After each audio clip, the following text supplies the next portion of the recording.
अस्सलामुअलैकुम स्टूडेंट्स, कैसे हैं आप सब लोग। आई होप कि आप लोग बिल्कुल ठीक होंगे। Welcome to our YouTube channel AK coaching centre. तो आज हम मैट्रिक क्लास केमिस्ट्री का जो चैप्टर 3 है ऑर्गेनिक केमिस्ट्री, उसका जो टॉपिक है हमारे पास यूजेस ऑफ ऑर्गेनिक कंपाउंड। हमारे पास जो ऑर्गेनिक कंपाउंड है उसकी यूजेस क्या हैं, कहाँ कहाँ यूज़ होता है हमारी डेली लाइफ के अंदर, तो आज हम उसके ऊपर नज़र डालने वाले हैं। तो सबसे पहले अगर आपकी बुक में 6 एग्जाम्पल्स दी, 6 यूजेस दी हुई हैं, वैसे तो यूजेस बहुत सारी, 6 यूजेस आपको दी हुई हैं, वो हम आज आपको दिखाएंगे और बताएंगे किस तरीके से कैसे यूज़ किया जाता है ऑर्गेनिक कंपाउंड्स हमारे पास। सबसे पहले अगर हम यूज़ देखें तो हमारे पास यूज़ एज अ फूड, हमने आपको बताया कि जैसे कि डिफरेंट हमारे पास प्लांट से कार्बोहाइड्रेट हमें हासिल होते हैं, इसके अलावा प्रोटीन्स हैं, लिपिड्स हैं, फैट्स हैं, ये तमाम चीज़ें हमें कहाँ से हासिल, ये तमाम चीज़ें क्या हैं, एक ऑर्गेनिक कंपाउंड हैं जो कहाँ से हासिल होती हैं, हमें एग से, मिल्क से, डिफरेंट टाइप्स ऑफ फ्रूट से और दालों से, मकई से, चीज़ से, बटर से, इन तमाम चीज़ों से हमें ये हासिल होते हैं। और ये तमाम चीज़ें क्या है, एक ऑर्गेनिक कंपाउंड है और डेली बेसिस पे एज अ फूड इनको यूज़ कर रहे होते हैं।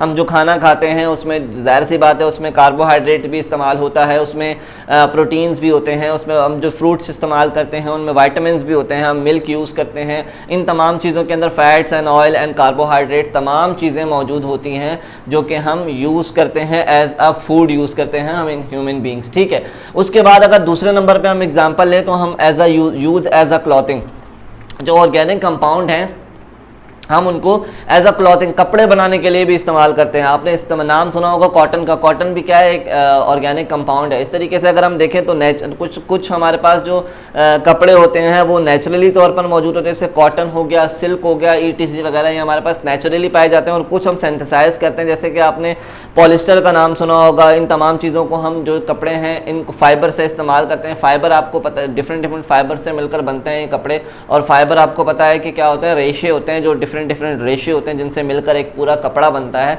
और इस तरीके से हम क्या करते हैं, क्लॉथिंग करते हैं, किसकी, ऑर्गेनिक कंपाउंड को यूज़ करते हैं एज अ क्लॉथिंग के अंदर, आप देख सकते हैं। ठीक है, उसके अलावा अगर हम तीसरे चीज़ के ऊपर बात करें वो है यूज़ एज हाउस। अब हाउस के, अब देखें कि हमारे घर ज़्यादातर जो घरों में इस्तेमाल होती है वो लकड़ी का इस्तेमाल होता है घर बनाने के लिए, डिफरेंट जगह में अलमारी, गेट्स वगैरह, विंडो वगैरह बनाने के लिए, बहुत सारी और भी चीज़ों के लिए लकड़ी का इस्तेमाल होता है। और लकड़ी के अंदर, लकड़ी ज़्यादा तौर पर किस चीज़ से मिलकर बनी होती है, सेलुलोज से मिलकर बनी होती है। तो सेलुलोज क्या है, एक ऑर्गेनिक कंपाउंड है। आपने बायो में पढ़ा होगा सेलुलोज के बारे में कि सेल के अंदर सेलुलोज पाया जाता है और सेल वो एक इम्पॉर्टेंट उसका फंक्शन प्रोड्यूस करता है। तो आपने देखा होगा कि ज़्यादातर लकड़ियाँ हम घरों में इस्तेमाल करते हैं, अपनी डेली लाइफ में इस्तेमाल करते हैं डिफरेंट चीज़ें बनाने के लिए और डिफरेंट चीज़ों का इस्तेमाल करने के लिए, अपनी लाइफ को आसान करने के लिए। तो वो हमारे पास क्या यूज़ होती हैं, लकड़ियाँ यूज़ होती हैं।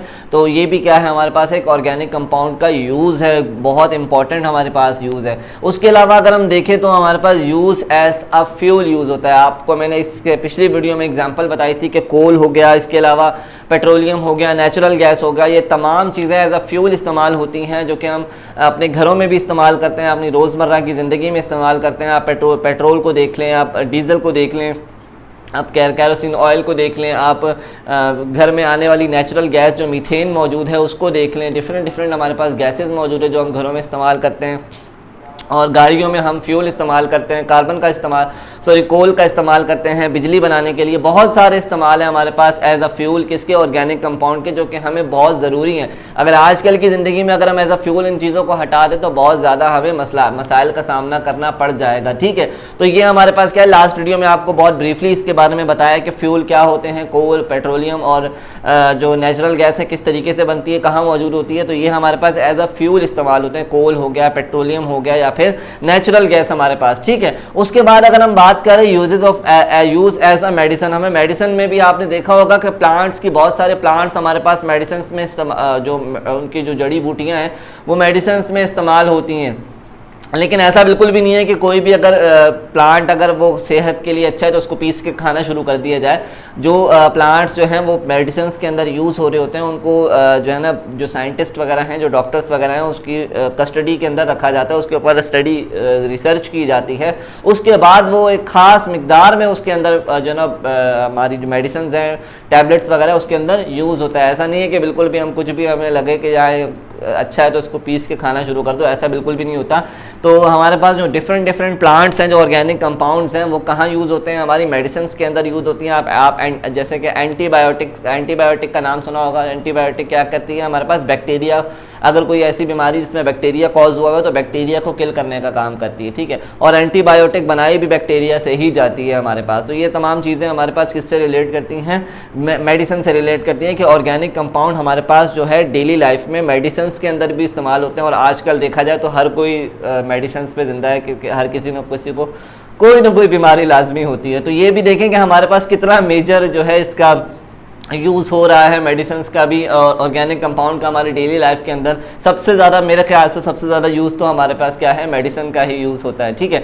उसके बाद अगर हम देखें कि एज अ रॉ मटेरियल हम इस्तेमाल करते हैं, जो ऑर्गेनिक कंपाउंड है उनका यूज़ करके हम बहुत सारे रॉ मटेरियल्स बना सकते हैं, जैसे कि रबर है, इंक है, पेपर है हमारे पास, और भी पार्टिकुलर डाइस है, पेंट्स हैं, इंसेक्टिसाइड्स हैं। इन तमाम चीज़ों का रॉ मटेरियल्स का इस्तेमाल करते हैं। आप देखें रबर हमारी कितना इंपॉर्टेंट है, इंक कितनी इंपॉर्टेंट है, पेपर, और इसके अलावा अगर हम देखें डाइज हो गया, पेंट्स हो गया, कलर्स हो गए, इन तमाम चीज़ों को बनाने के लिए हम किसका इस्तेमाल करते हैं? ऑर्गेनिक कंपाउंड्स का इस्तेमाल करते हैं, ये तमाम रॉ मटेरियल बनाने के लिए। तो ये कुछ हमारे पास एग्जाम्पल्स हैं, और कुछ हमारे पास क्या है, इसके यूजेस हैं ऑर्गेनिक कंपाउंड के जो हम डेली लाइफ में अपनी इस्तेमाल करते हैं। आपकी बुक में 6 ही थे, तो मैंने 6 के बारे में आपको एक एक करके ब्रीफली डिस्कस करके बता दिया कि कहाँ कहाँ ये इस्तेमाल होते हैं। तो आई होप कि आपको ये समझ आ गया होगा अच्छे तरीके से। अगर इसमें कोई भी इशू है या फिर पिछली वीडियोस में कोई भी इशू है तो आप लाजमी हमसे कमेंट सेक्शन में पूछ सकते हैं, हम उसके ऊपर फिर से वीडियो बना देंगे। तब तक के लिए अपना बहुत सारा ख्याल रखिएगा। अल्लाह हाफिज़।